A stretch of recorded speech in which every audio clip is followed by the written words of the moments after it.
our newest member of the Electoral Board. Let's all give him a round of applause now. Thank you. You don't have to make an acceptance speech. Okay, You're then on. I won't. The court said you're on. All right. I'll entertain a motion for the adoption of the agenda. I'll move to the, so moved. Is I'll there a second. second? Do you want to discuss the agenda? No, I didn't think so. You No. do? All No, those let's- in favor of the motion, please indicate by saying aye. Aye. Opposed? That motion carries. Adoption of the minutes. We have 4 sets of minutes in front of us. The October, and they're listed in front of the October meeting, the October 29th meeting, which was very brief, the November 6th meeting, which is the canvas essentially, Right. and the other one, the last one, is the one that you and I were there for the, whatever that was, the RLA. The risk limiting audit, okay, that one, yeah. Yes, yeah, that yeah. one. Okay. I would entertain a motion to adopt these all at once if there's no objection. I'm going to abstain, so. No, Okay. no objection. Okay, so we have to move it. So moved. I'll second that motion with there's one correction. I keep reading to the end of these. On the back of November 6th, before we adopt it, we got the wrong word in there. It's a primary, Okay, while you're looking at that, yes. Beth, have you already sent me these, am I able to look at these? or- Yes. Yeah, Yes. okay, Yes. it's been so long. I know, it's been a while. Yeah, On- okay. On page 4 of 4 of November 6th, the language at the top of the page, Ms. Artelin reported a bunch of things, and the precincts on primary day on the second line, it was the precincts on election day. How soon we forget we had 2 elections left. So with that correction, all those in favor of the motion, please indicate by saying aye. Aye. Opposed? You That didn't say motion, aye. and an abstention. Abstention again, Abstention. You gotta say Okay. aye.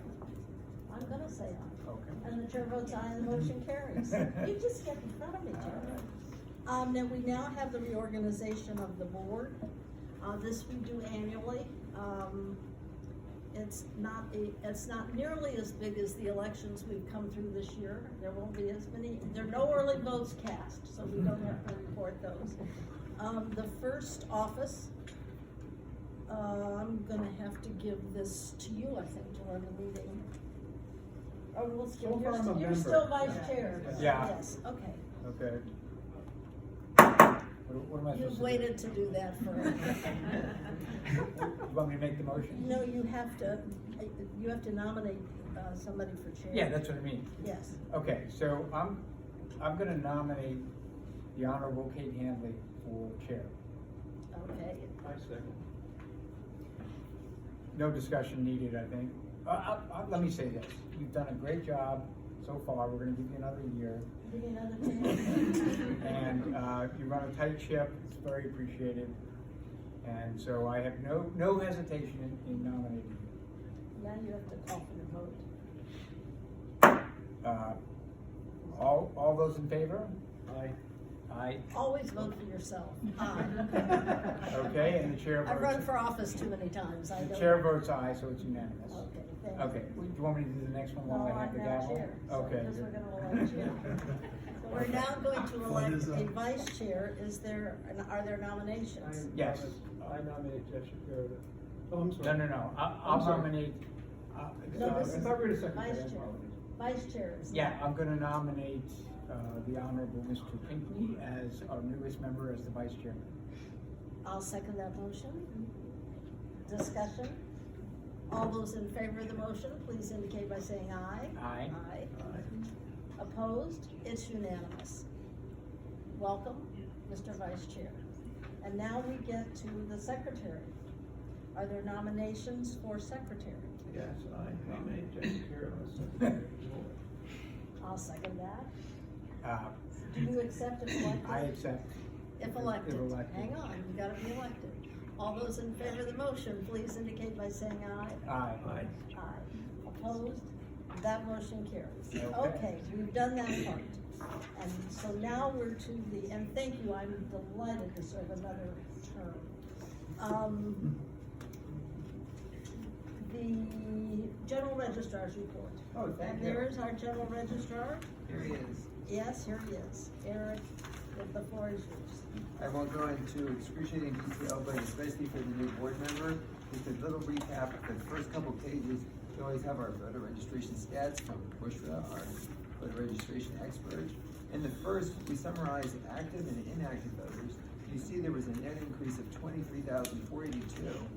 That's the subtractions, which are itemized below, 16,041, for a variety of things. 1,100 individuals died, 10,000 transferred out of the jurisdiction of Virginia, many other things. You'll see that the states, started identifying people as possible non-citizens again. Between October and December, there were 107. That takes a total to 571 for last year. So that's 16,000 reductions. And then on the next page, you'll see 39,000 additions. In the 30,000 additions, we have new voter registrations, transfers from another jurisdictions, and other additions. So the net of that is the increase of 23,000. The next section isn't additions or reductions, it's just transactions. We do a lot of transactions, about 400,000 last year. This is where somebody's name changes, their address changes, and even a number of other changes on the registration. So are there any questions about the stats? Nothing Yes. with, no questions with respect to what's presented on the page. Of course, I'm the newbie, so I'm very much tracking what the precinct level registrations are. Is that information available separately? I can get that offline? Yes. Okay. Okay. So then the next, Floor is yours. Yeah, I just wanted, just because it's counterintuitive, so the decrease in inactive voters, is sort of listed separately. I'm just pointing this out. In other words, so the active voter registration subtractions plus the inactive registration, subtractions, is that what gets you to the 14? You got 639 minus 16. I think it is. and what happens, people most often go to an inactive status when once a year or recently, like last year and I think this year, they're doing 2 mailings, confirmation mailings. If an individual doesn't respond, they will go to an inactive status for 2 federal elections. They're not taking off the voter list.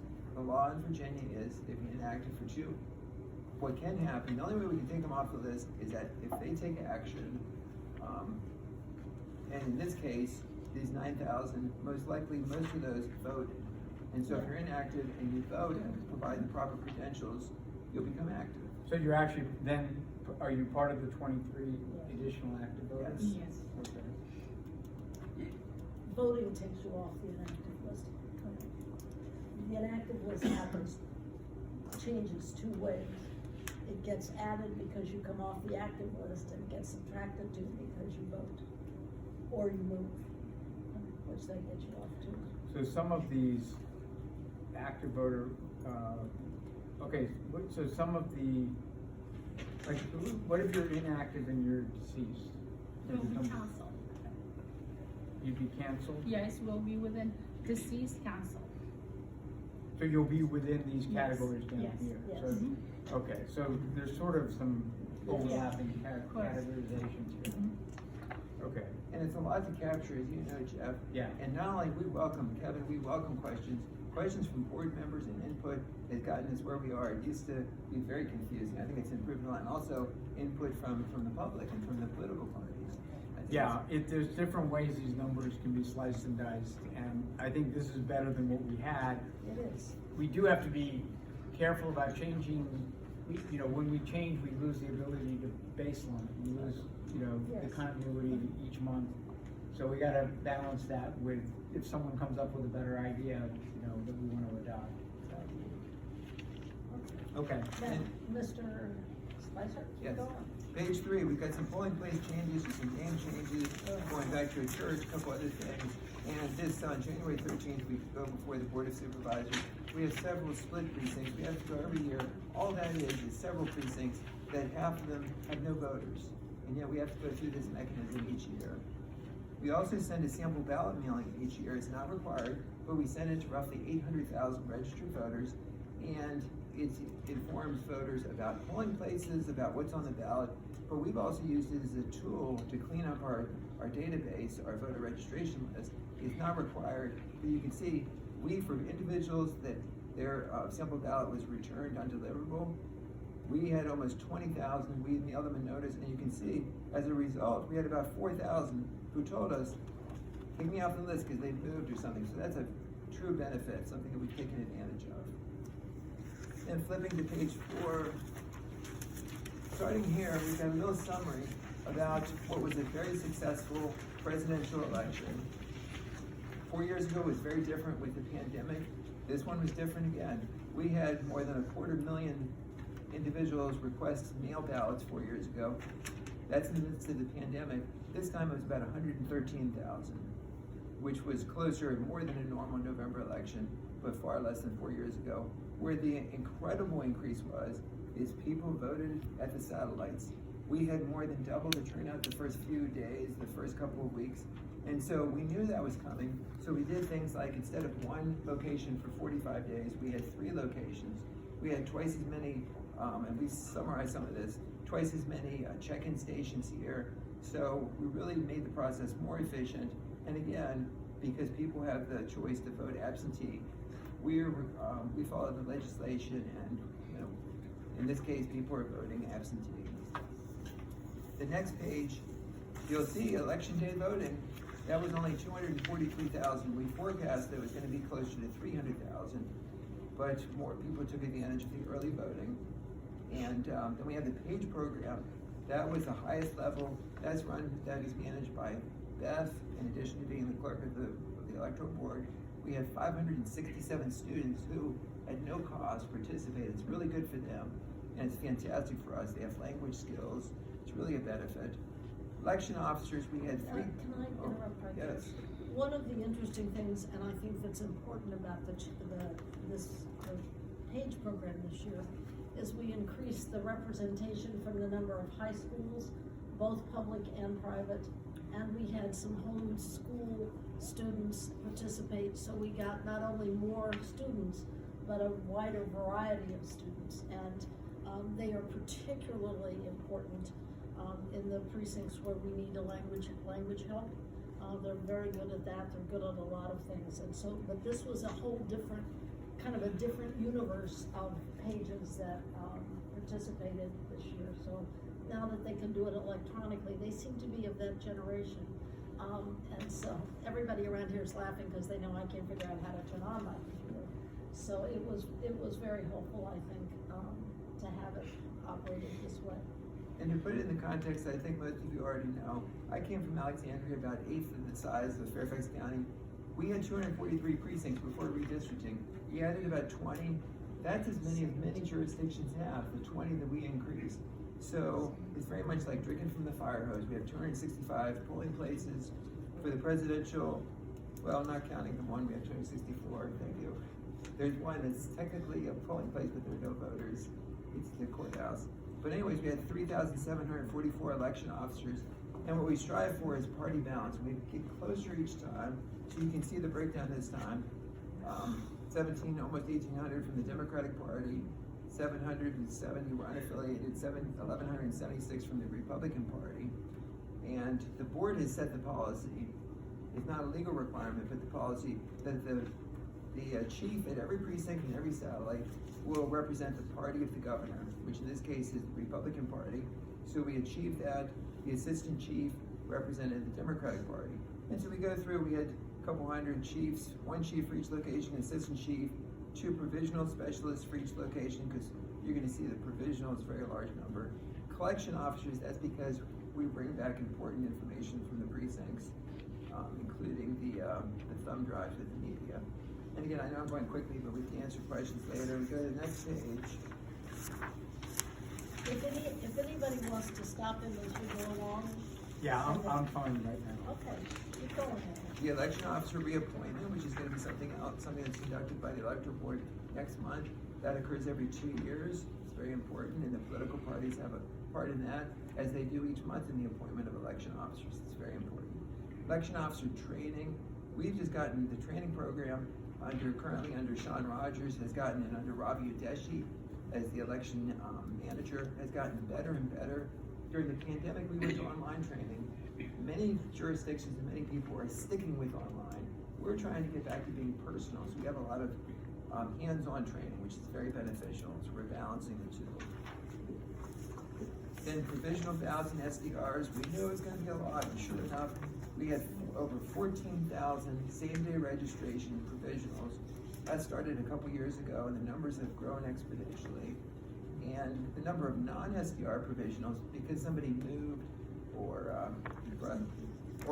most of them are for absentee, a person that was an absentee voter and didn't choose to vote absentee. Those are about the same as they've been in previous years, but the total with the SDRs was over 16,000. You can see how much that's grown since 2022. The FOIAs, we keep track. May I Yes. ask you a question there? When you said, when it showed up, when people came and said, yes, they had asked for an absentee, or they came to vote and they'd asked for an absentee, they then had to vote provisionally. Yes, So unless- this is the non-SDR ones. Unless if they bring their ballot, their absentee ballot, Turn it in. they vote routinely. So you're saying that those people are in the 1907 category? Correct.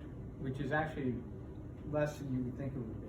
You know, Yes. you would think a lot of people would have that issue. I do have a question though. You say 130 staff members, I know a lot of people were involved. Is that, our office, how many employees do we have? More than that. No, we have, on a day-to-day basis, we have far less than that. It's closer to 50 or 60 or 70. Okay, so these But- were like seasonal workers? Yes. Exactly. Okay. Let's ask it this way, how many approved positions do we have by the county? 38, 35? 42 full-time approved positions, and roughly 100 merit or non-merit positions that are more year-round for various different functions. Okay. And then several hundred that most of this 130, they were under Bush's leadership, processing those SDRs, because we have a very constrained time frame in which to process them. Right, and I'll note, just because our former board member, Chris Hensel's not here, I will lament the amount of effort that goes into same-day registration. It's arguably unnecessary. It's people who didn't bother to register beforehand, and it's a huge amount of effort and a huge amount of work. And the staff's to be commended on that, and we can't change it because it's in the statute, but it's a huge cost to the county. I would argue questionable benefit. And I know Chris would have said that if you were here. And I would totally disagree with it. And you would have disagreed? So can I ask, Yes. you used the phrase merit, there are 100 merit something. No, I'm sorry, non-merit. So So merit non-merit. is somebody that's a full-time or a job share capacity. So that's the 42 Yes. authorized positions, and then Yes. you said 100 Roughly. non-merit, so Right. flesh out that concept, it's not a concept I've heard. So we have year-round staff that are either in a 1560 capacity, that work up to 1,560 hours per year, or they work 900 hours per year. And they're not just coming in for a project like provisional and safety registration, they're working year-round. You met a few of them your first day in the Right, office. but agree to me at the, okay. But We have about 50 that work on the voting equipment team. We couldn't get, so we have one person as the leader of the voting equipment team with an assistant, and we can't have 50 full-time staff, or even, in that case, they work up to 900 hours, but really they only work about 400, 500 hours, but they're year-round, which is different. But they're seasonal. Yes. They don't, I think we're confusing year-round with, they're seasonal and that they don't come in for an hour every day to get up to 360. The only other group that really has seasonals like we do in Fairfax County is the park authority. Sure. Because you don't plow snow in the summer. So, well, maybe we do, but in any case, they come in for specific jobs at specific times. And many of them come in for more than one, some of them come in for more than one job at a specific time. Our rovers are a particular source of, in this category, who do various things at various times, including working in the warehouse, or we have people who help process voter registrations, who are, who have done that before, but they come back, so that we have so many different tasks that we use. It's a sort of a euphemism for part-time, but they are non-merit, so they're not really in the part-time list. Okay. And then FOIAs, you can see we got to 96 FOIAs for the year, 20 NVR requests, National Voter Registration. Communications, there's some exciting news there. We've gone through, we created a I'm sorry. Before we go on from the FOIA, the VFOIA, what metrics do you work to in responding to FOIAs? Meaning, how quickly do you seek to turn them around? At what level do you start charging duplication and retrieval costs? What kind of metrics are you using? Are you staffing to in order to do that function? So the county, we're led by, the county has a FOIA department. We also work closely with the lawyers, and we have, my executive assistant works on this, I think it's 7 days, 7-day turnaround. It's 5 working days. It's, Oh, 5 well, working it depends on whether you designate it as a complex request, right? It's 5 days normally, Yeah, and you can But- request a 7-day extension on top of that. a 7-day on top of that if it's designated as a complex. It's the law, And For the FOIA. law, the FOIA law specifies that. yes. So we follow that, So, okay. So we use the statute as the guide of what we do. yes, Yes. absolutely. Okay. Well, you could seem to be more responsive. It's not an absolutely, but in one Well, way, it's an absolute absolutely, we wouldn't violate the law, is Sure. what I'm. Fair enough. In the county, it's very important to me to be consistent in the county, especially on FOIAs, that if somebody asks for something, even verbally, if they ask for a document, then it becomes a FOIA request. Are any pending now? There. And then we created, very much because we want to do a better job communicating, we created a communications division about 1.5 years ago, and finally found somebody to fill the position. She only stayed here a very short while, about 5 or 6 months. And so she left last, I think it was August. We have filled that position again, and I'm very excited to announce publicly that Sean Stewart is now in the communications division.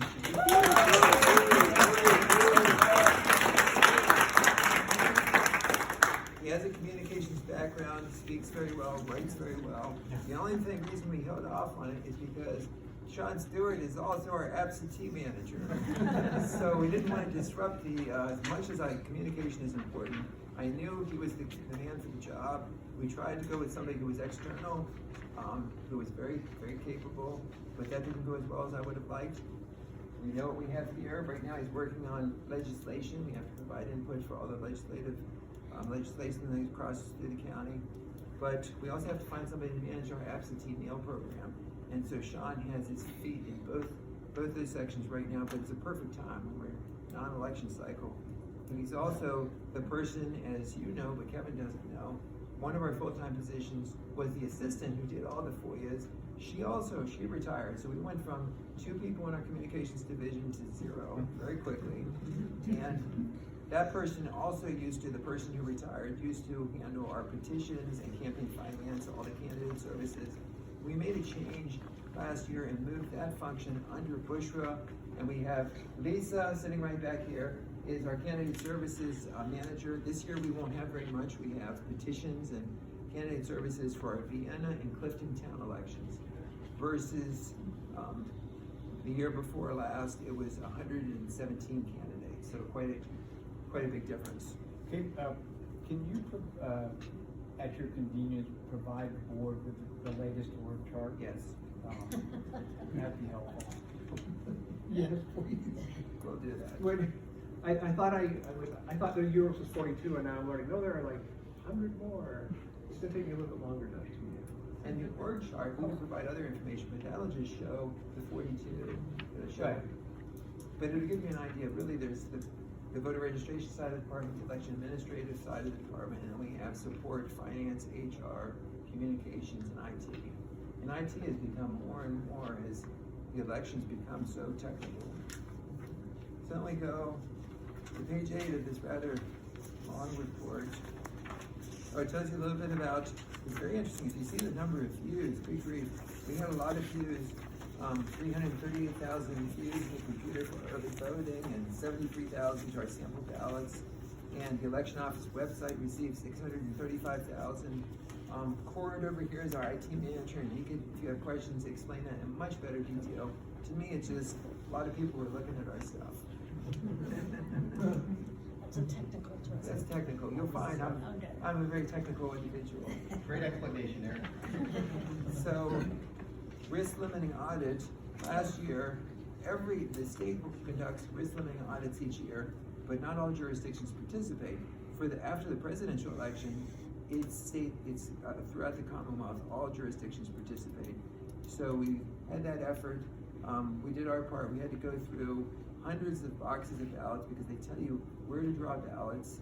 It's very scientific, and that went very well. And then we had a Herndon Town Council recount after the November election because it was less than 0.5% difference, and in that case, the candidate can request at no cost a recount. And the good news, we had to, unfortunately, there were only about 10,000 voters for the town of Herndon, but we had to go through about 350,000 ballots because they were interspersed. People voted, the easy part was people that voted in the 3 Herndon precincts, but then the hard part was the people that voted at the satellites. We had to go through all those ballots to find this, so that was quite an undertaking. But it was very successful, and it turned out the vote count only changed by, I think, was it 2? That difference, 2 votes. And that's simply because what did they do? It's because of overvotes? Yes. So the machines, the answer was the machines counted perfectly. It came out as you would hope it came out. It took us a week just to sort through and find out. That was the difficult part. Yeah, and there are probably ways of figuring out how to be able to pull out, extract satellite ballots. I don't know if it's worth the trouble. I mean, is there, maybe I should ask this as a question, is there a way to prevent having to go through all the satellites to find recount votes in the future, you know, in terms of IT tagging, something that would avoid this kind of labor, or is that more trouble than it's worth? We could use a separate machine. Of course, the town elections they were not in November. They were moved to November, so that's a dilemma. Whether that's good or bad, depending on how you look at it. But we could have separate machines. But then voters might not like that. If we have a machine, you go to that machine if you're voting for the town election. We could do that at each of the satellites. We may have to figure out that. In the elections that are not town, it is not a problem because the absentees are in and of themselves a total precinct. If it's a town, you've got a So, precinct. so this is only a problem with town It's only a elections, so problem it may not be with- worth trying to solve it. Yeah.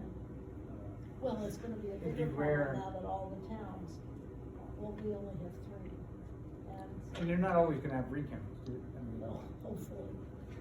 okay, all right. But most of our recounts, believe it or not, are in towns, because they're close and they're small. And, Well, I guess I would just suggest that the registrar look at, rather than accepting it, we have to go through all those ballots, look at whether there's a way of running the election so that if there's a recount, it's easier.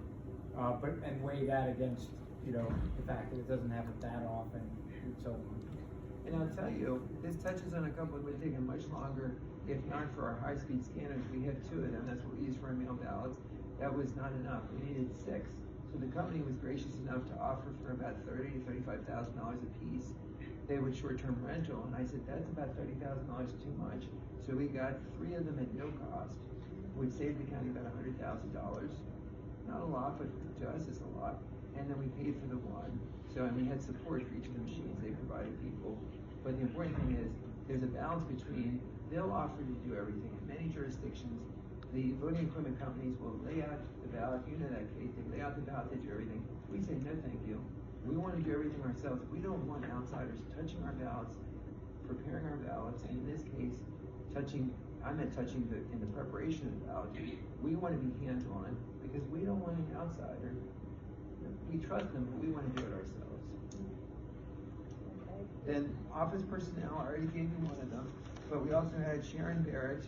She was one of our fantastic part-time employees, so she was hired in the Voter Services and Bushes Division as a full-time employee. And I already told you about Sean Stewart, who is now the Communications Division Chief, and he started December 28th in that capacity. Then that takes us to two of our very significant projects: replacing our electronic poll books and replacing our voting equipment. The electronic poll books were always owned by the county. My predecessor chose to lease, which I don't think is a great idea, but at any rate, we had a 3-year lease for the poll books. Budget and IT, I consulted with my staff. Our IT manager consulted with budget and with IT, and across the board, they said for this sort of thing, it's better to own it. So we got funding for that. We're on track to replace the electronic poll books, but we've learned that there's a new, Corey, can you speak just a couple minutes on that? About Sure. Yeah, so, as Eric said, right now we lease our iPads that we use as the electronic poll book solution. We lease them from the company that manufactures the app, Knowing. So they're roughly 3 years old now. Our lease is up in February. Speaking with the company and reading a lot of the news online, it's not 100%, but it's very probable that it looks like there's going to be a new iPad released this spring in the March-April timeframe. And so we've been working with the company to try to see if we could extend our lease for a couple of months so we can get the very latest equipment if it comes out. So that means we would use our existing equipment in June. It's only 3 years old. It's perfectly capable to handle the June election, and then swap out our equipment over the summer before the November general election. The other thing that we should point out is that we're required, every locality in Virginia, both for their electronic poll books and for their voting equipment, are required to purchase equipment that's been certified and approved by the state. So it's a very small group that we can choose from. We looked at ES&S, which does our voting equipment. They've gotten much better, but they weren't nearly as good as Knowing. That's been our electronic poll book vendor. And who else did we look at? Demtech was the third option, and luckily we didn't pick them because they've been having financial trouble. And one of the significant factors, a couple years ago, we started ballot on demand at our satellites, and we do that through the poll book vendor. So that would have required us to get brand new ballot on demand systems if we didn't go with Knowing. So the long story short is that we're exploring with the county, rather than replacing them immediately after February, just extending our lease for a few months, and quite possibly going to this other, the newest and best hardware. And I should say, to get to this point, it was a lot of work from staff, but the electoral board was also very involved in making this decision. Same thing with the voting equipment. Ultimately, we decided to stay with ES&S. We got 10 years out of our voting equipment, which is about all you're going to get from voting equipment. So we're now at the place, we have the funding in place. Our equipment will be, they'll pick up our equipment at the end of January. We're going to get the new equipment. We learned recently that the state is going a little slower so far as the certification process for the accessible machines. So that most likely that's going to be delayed until after the June election. We'll just use our current accessible machines along with the new high-speed scanners and new DS300 scanners. What do you mean by accessible? Are you talking about Express votes. the express vote? Okay. I think it's fair to say, remind us at this point, that we have, the county appropriated and has appropriated the money towards the 500 voting machines a while back. And rest assured, Kevin, I know this is a very important part of your work. Compliance is very important to me, and budget and using wise use of taxpayers' resources. That we got competitive pricing, because we knew we were probably going to go with ES&S, but we got good pricing, then we got better, then we wanted a better trade-in. We saved something like $1.5 million, so that was good. Was there a written RFP that went out? There was no RFP, because for this, there's a section in the code that we're not required to do RFPs. There was, very similar though, we contacted each of the companies, so we thoroughly explored what was available from each of the companies, because again, we're limited in what we can do. The other thing I should say, this was the greatest limitation. We've got, Robbie, could you speak briefly about the new standards that are coming out that everybody will be required to adhere to? and most companies are not up to the standards. Right, so the, excuse me, the Commonwealth of Virginia only certifies 4 voting equipment vendors for the type of voting equipment that we needed to purchase. We reached out to all 4 of those vendors to ask what new equipment they would be providing in the near future that would be VBSG 2.0 compatible. So that's the Voluntary Voting System Guidelines from the U.S. Election Assistance Commission. And the Virginia Department of Elections, the State Board of Elections, when they go to review and certify voting equipment, they look for equipment that meets the VBSG standard. So the VBSG 1.1 standard had been in place for about 15 years. And the expectation is now, going forward, all new voting equipment needs to be compatible and compliant with the VBSG 2.0 standard. So we reached out to the four voting equipment vendors that are certified in Virginia. 2 of them told us that they had no equipment coming up in the near future that would be compliant and would not meet our timeline. And of the 2 that would have equipment, we met with them extensively, reviewed their equipment, we went through a competitive process, and ultimately selected the SNS, which is the vendor that we had been with and had the most compelling equipment. It was a very clear-cut decision. They had by far the better equipment for our needs, and that's why we went with that. And so going forward now, we will have equipment that is compatible with the VBSG 2.0 standard. And one of those, what do you call it, the two-factor authentication? Right, yeah, part of the VBSG 2.0 standard is having multi-factor authentication for the voting equipment, so that is something that our new voting equipment will now support. On the poll books, if I might. Yeah. I understand that people using the poll books can potentially work with one voter, and then another voter will come along, they'll look them up. But there is an additional step in order to submit, like, yes, we're done with that voter, and then move on. And so I focused on the pressing of the button. As I understand, there are sometimes discrepancies in counts between the number of voters who have checked in through the poll book versus the number of ballots cast. The new iPad, which will come out when they come out, but to what extent will the software be different and improve a process that's potentially a misstep? Perfect question. That's something we've explored with the company. We're limited to what they're going to do on a nationwide basis. Can you explore that? Because I know we've raised that for it. Yeah, there is usually once a year, just like the hardware gets certified, the software for the poll books gets certified as well. So there'll be an updated version of the no-ink application that would get certified to work on the iPads, and there are continually updates to it. I don't know if any of the updates would specifically help with a non-completed check-in. That's usually more user error on the person checking in than it is a software issue. Although occasionally it could be if software was a little slow to respond to a touch. But in most cases, I would consider that user error, but I'd let Robbie expound on that a little bit more too. And I would also say that we, in our training, we do the best that we can do because our preference, and you may be thinking along these lines, I know it's come up from political parties, is we'd love to have a banner. Remember, we don't get to choose that though. So in our training, can you explain what we do to minimize human errors? Yeah, absolutely. So the process on the poll pad of looking up the voter and then checking them in, we train them extensively. Every election officer comes in for in-person training to go through that process. And what happens is when you search for a voter, you're typing a few letters of the last name, a few letters of their first name, you find the voter on the search results screen.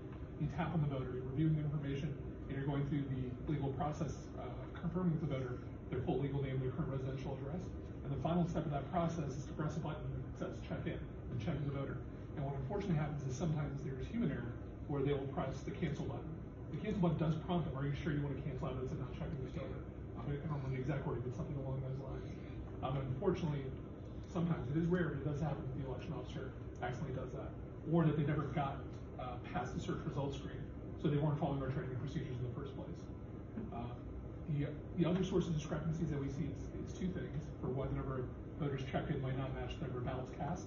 One would be if you had a fleeing voter. So a voter did check in properly, received their ballot, sat down to vote that ballot, decided I don't like any of the people on the ballot, and they decided to walk out. So that would be an instance of where the voter was checked in, but because they chose to walk away, their ballot was not cast in the machine.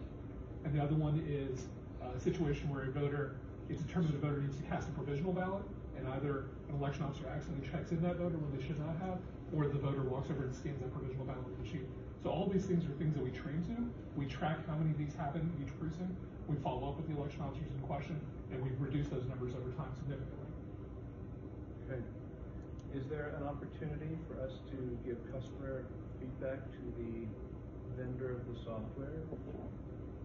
I would And defer to. flag that, I mean, training is great, but if the computer doesn't allow you to look up the next voter until the first one you've taken to, I get the check-in versus cancel, but if you don't complete all the way through the check-in and you just begin to look up a next voter. So it doesn't let you know, the only way to go back That's to what I the meant. search is to hit the cancel button. So the election officer has pressed the wrong button.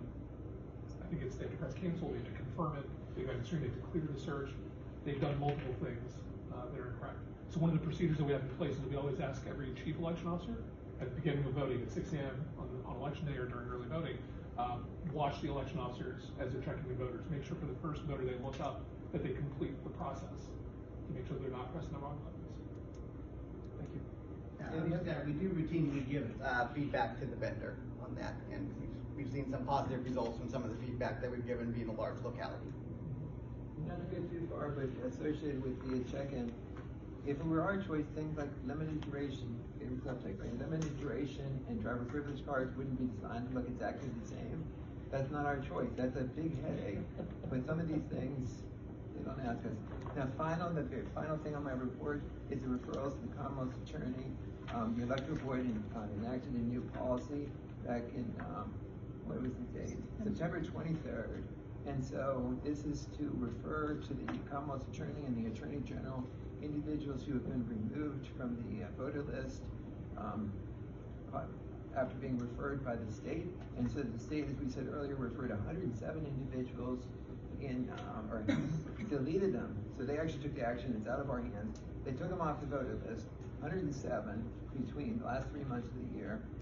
19 of those individuals either confirmed their citizenship. I tell you, 14 re-registered, 5 confirmed their citizenship but didn't re-register.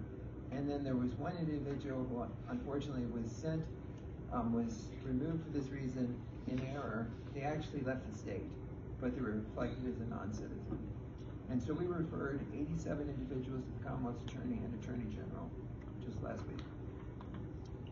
Okay, any other questions? I do have one question. You had an exchange of correspondence with the Commonwealth's attorney last fall, and I saw the letter you sent to them. They had asked some questions about policy. Did they ever respond beyond that? Was that the last correspondence? That was it. Okay. They didn't respond again. Okay. And I haven't heard anything from the Attorney General's office. Okay, any other questions on the report? Okay, thank you, that was quite extensive. While we're there with the registrar's report, let me take this opportunity to thank everybody within the sound of my voice that worked on the election, and particularly the people here in the room and the registrar, for what was, for a presidential election, amazingly calm and well run. And I think those of us that have been listening for a while would say that I got fewer phone calls this year than usual. I don't know about you. I absolutely. But there were a lot of phone calls that came in to the training people to ask how to do it. They solved those, but and people got back, and we got, those of us that were here actually got finished before 2 or 3 in the morning. So it was really exceptional, and thanks to you and everybody in the room and everybody in the office and everybody within the sound of my voice that worked in the polls on election day and in the early voting. That's a lot of people to have several new people come every year. We need a lot of people at that one point in time. We won't be using that many people again for a while, but it was exceptionally well done, and I just want to thank everybody within the sound of my voice, and particularly on behalf of the voters of Fairfax County. They really benefited from all the hard work that went in advance to think of the things that we need to do or to improve on how we're doing before we do them. So thank you. Yeah, I would second that. Okay. Good. Yes, thank you, Ben. Electoral board reports. Let's start with the secretary. Do you have a report, Mr. Secretary? I do not. Okay. Mr. Vice Chairman, do you have a report? I understand that I do. The issue is whether it's a report or whether it's new business. Well, how would you like for it to be? We can take it up I'm under happy, business. I'm happy to follow whatever process the board follows for such matters. Well, we have no, it was, sometimes it's one way, sometimes it's another, but it depends if you're asking for information and things like that, and in line to maybe do something, that would be a report. Yes, Okay, it's substantive. okay, So the Voting Rights Act, section 203, has requirements for minority language voting information. Of course, the census looks at that every 5 years, but the census does a household survey every year, and that language information is available electronically. When you look at the Voting Rights Act threshold of 10,000 voters, or 5%, and you compare that with the number of voters that we have speaking other languages, of course, the census has determined that Vietnamese and Spanish are both languages. The Voting Rights Act does not look at all languages. It looks at Spanish heritage. I want to get the language correct here. Spanish heritage, Alaskan Natives, Asian Americans, and American Indian.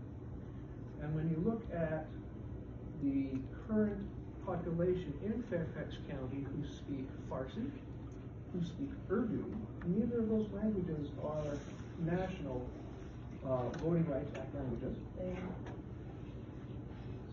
The census doesn't publish all of the information necessary to look at the criteria. There's not just a numerical requirement of how many citizens there are, but they also look at the illiteracy rate from that population, and if it's greater than the national average. In addition, you look at the number of voters who speak, or citizens, or residents, the numbers of residents in the census right now, who speak Chinese, who don't report saying that they speak well English, it exceeds 10,000. So I would like to invite or move that the registrar be invited to look at that census information and make an assessment whether there are additional languages, not under the Voting Rights Act, because we wouldn't have Korean under the Voting Rights Act, but we have Korean in our county. Are there other languages that we ought to consider? I would be happy to suggest we ask for this without objection, so ordered, because I agree. I just got a list in September of the languages in Fairfax County that are predominant from the Office of Public Affairs. And as you probably know, the school division is very helpful with this as well. Because they ask on the issues of what is the language spoken at home, which gives you the result that you and I know that we look at it, who needs the help kind of thing. And it has changed. One of the things I said to her was Urdu and Farsi have fallen in Fairfax County from where they were, and Chinese and I believe Hindi and some other things are coming up. Yeah, so sure. I think we really should look at that and see if we're hitting the right mark or the marks that are important. And I think we should see what the rules and regulations are for how we implement them, because I think that's important too. That's great. When I'm asking plan, what would it look like? Yeah. And so what would the cost be? What would the ramp up time look like? And then also the assessment of because the Voting Rights Act uses this illiteracy standard, but we probably don't have data published on that. Is there a reasonable proxy for that kind of information? So it's looking into the feasibility of looking at the language. We do have some data from the school division, right. So it's useful. Yes. So we want to explore that topic. Yeah. Related to that, we have 4 languages on our ballot now. If we were to add additional languages, the ballot already is very complex. And I understand that we have the ability to have bilingual ballots or unilingual ballots, and you would have a voter say, well, I would like Vietnamese, or they would look at the sign and point if it's in Vietnamese, etc. We'd like to invite the general registrar, or move by motion to have the general registrar look into developing a plan. What would it take? What's the lead time? What's the cost involved of having, I don't know if you do unilingual or if you do bilingual of Spanish and English and Vietnamese and English or Korean and English, but I'd be interested in. You have to do English and something. Yeah. Without objection. I don't agree with that? don't No, I think this is a don't- good idea, and we'll ask him to come back, so without objection. I would just add that, you should also look at, to the extent you're not sure, where the dividing line is between elect and us. And what can Yes. we do versus what do we need elected There's to no one else in the agree state to? that has to be anything in Spanish in order to. If you don't mind, adding I that think in. it- I think that's fine, yeah, agreed. I think it's time that we understand what we can do as a locality. Right. And that we're doing the right thing. At the time that we added Korean, we were aware, because it wasn't required at that time, we were aware that there were more Korean speakers in the county than there would be in And I assume that adding could also involve subtracting. And we will have in the next probably year, there are two things going on, as I'm sure you're aware. There's the upcoming response that we get every 5 years for what we're required to do. And a month or so ago, I pulled off the list of who's required to do what now. And that it's coming up. So that would be something that we would want to look at, the multiple things, and I think it's time that we do it. Anything else? Great, my final is, as I've been remiss. Uh-oh. First, no, I guess the second, let me thank those in the electoral office that I've met so far, for all the work that they've done in getting me on board. I am a problem customer, no doubt, and I just appreciate the time that you've taken, individually meeting with me, getting me up to speed, and introducing yourselves, and I feel very supported and very welcome, so I appreciate it. The other, is I come from a compliance background, and so I would love to have a catalog of all of the existing policies, procedures, practices, handbooks, internal controls, training materials, everything. If I were a new employee here, and codes of conduct, if I were a new employee, what do I need to comply with? And rather than gathering everything in one place, because I've read the grant, right? It's 444 pages of what it is, it's great. But there are gaps. And then there are 1,000 pieces of guidance from Elect, right? Many of them are, we've changed our software again. But it would be helpful to have a reference set of everything that we have.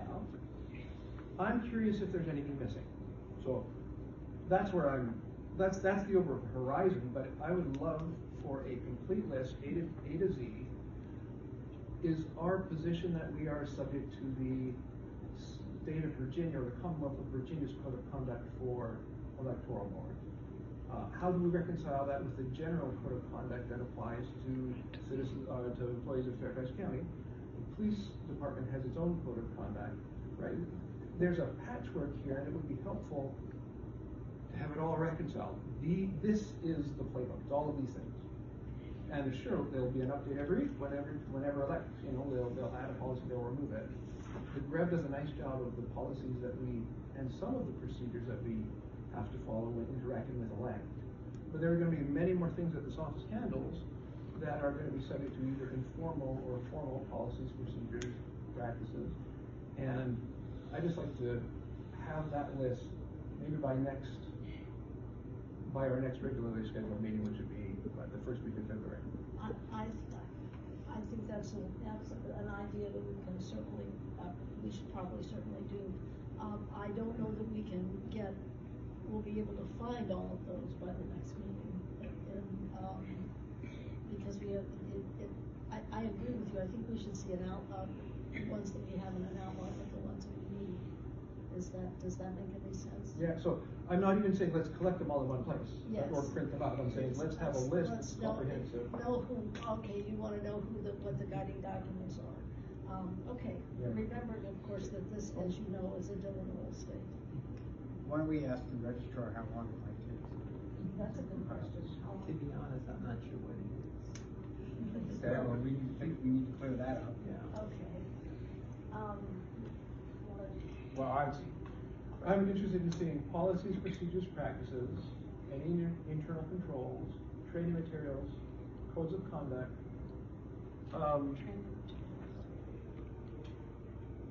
again, it has to be the title of the training material, so I've written it down, Okay. if that may be helpful, to be specific.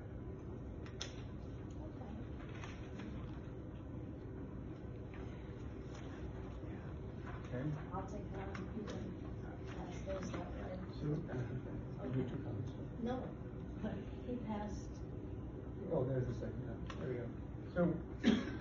So as I interpret this, this would be essentially existing material that tells everyone in the office, you know, what they're to follow. The general rules for everybody, and then each position probably has specific SOPs, procedures, or policies. Yeah, SOPs I would include on the list. Is yeah. that's what you're referring to? Okay, without objection. Well, so, do you have an do we need an estimate, or why don't we could say, try to compile the list by the end of the meeting, or by the next meeting, but if we need more time, Yeah, we'll we'll make us, I would extend it. hope that the rules that we have to follow are something that don't take more than a short bit of time to have. But I'm willing to defer if it takes more than 3 weeks. yeah, the difficulty I think that we're sitting here, dealing with is we have several masters here involved.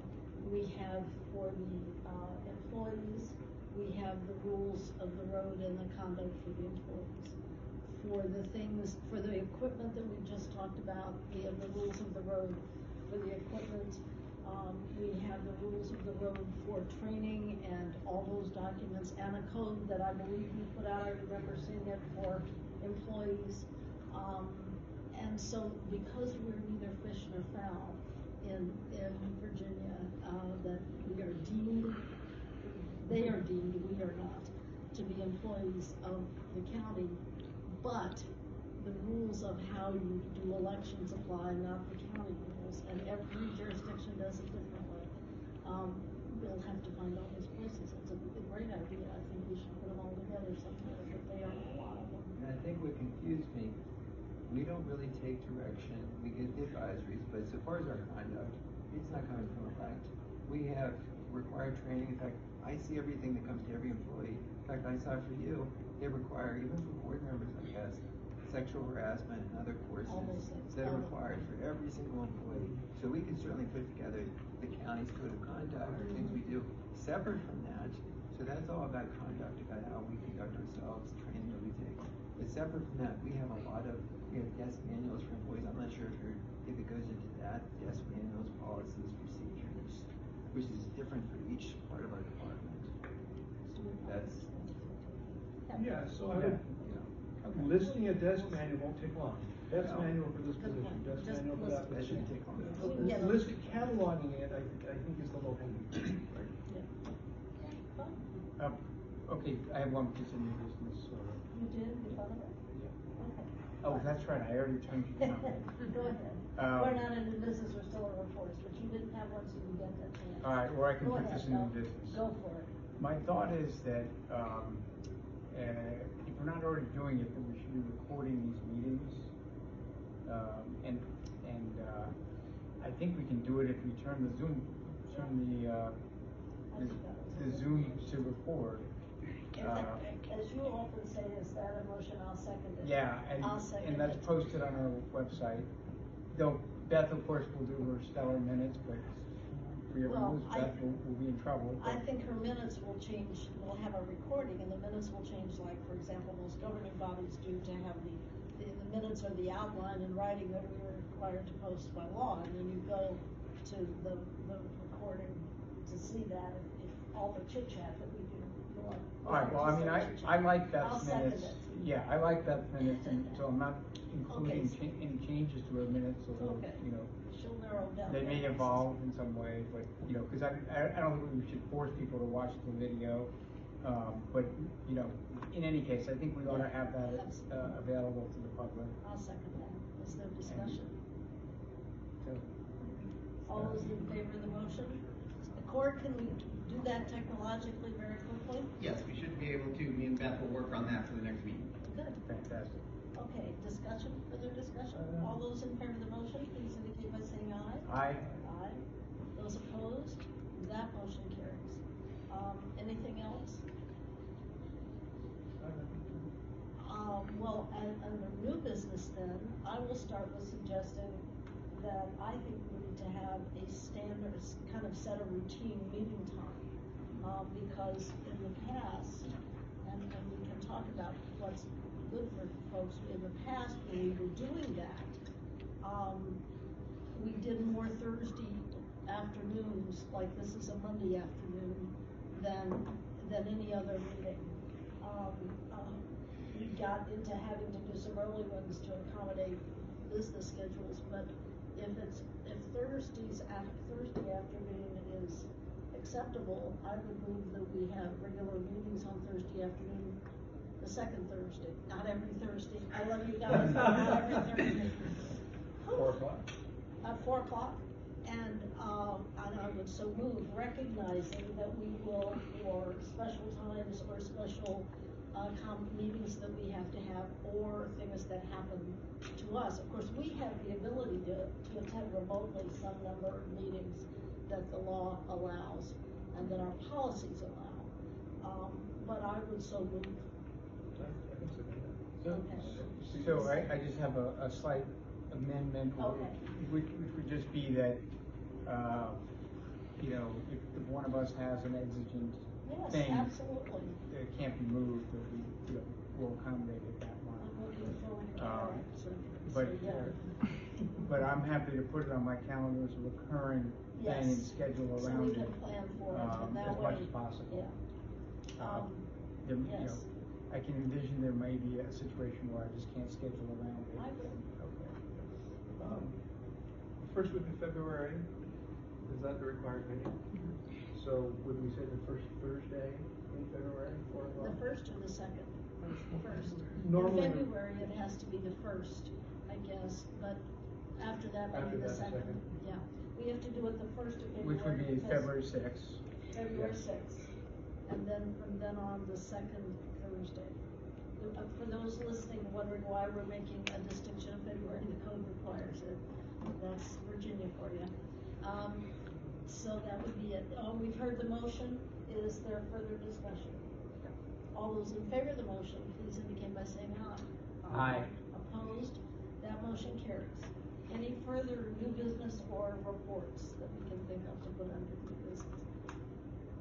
Okay. Just point of clarification. Sure. I believe the cataloging of policies and procedures, was that moved and? That was without objection. That was without objection. Yeah, we'll just do that and see, because I think we're gonna, when we get parts of it, maybe see what parts are missing or what parts we don't know. Any other business? Okay, it's now time for citizen comment, as citizens who, many of them have commented before, but if you haven't, here are the rules. We're happy to have you comment, if you, limit your comments to 3 minutes. If you're asking us things that we cannot answer right here because it's long and complicated, please submit those requests in writing when you're finished, and the office will get back to you.